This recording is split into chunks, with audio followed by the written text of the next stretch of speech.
ज्या राजांना ब्राह्मण मोठे करतात त्याच राजांना तुम्हीही मोठे करत असाल तर तुमच्या भूमिकेत आणि त्यांच्या भूमिकेत काय फरक आहे? शिवाजी राजांना ते देवाचा अवतार समजतात, आरत्या ओवाळतात आणि तुम्ही जर तेच करत असाल तर त्यांच्या भूमिकेत आणि तुमच्या भूमिकेत काय फरक आहे? ते शाहू राजांचा विरोध करतात. टिळकांनी त्यांना खुनाची धमकी दिली होती. त्या शाहू राजाला ब्राह्मण आजही मानत नाही, त्यांचा विरोध करतात.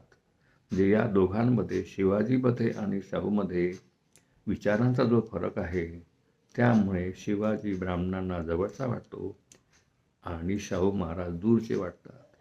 शाहू महाराज समतावादी होते आणि म्हणून ब्राह्मण लोक त्यांचा विरोध करतात. त्याचप्रमाणे ते रावणाचा विरोध करतात, कारण रावणाने देखील चातुर्वर्ण्यवादी रामाचा विरोध केला होता.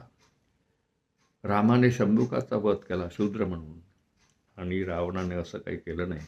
यावरून आपण भूमिका घेतली पाहिजे की ब्राह्मण जर तुमच्या राजांचा, समतावादी राजांचा विरोध करत असाल आणि ते ज्या राजांना मोठं करतात त्याच राजांना तुम्ही मोठं करत असाल, त्यांचे उत्सव मोठ्या प्रमाणात साजरे करत असाल तर तुम्ही त्यांचे फॉलोअर ठरतात. त्यांच्या भूमिकेत आणि तुमच्या भूमिकेत फरक नाही. जातीमुळे जर तुम्ही शिवाजींना मोठं समजत असाल तर तुमची संकुचित भूमिका आहे असं मला वाटतं आहे.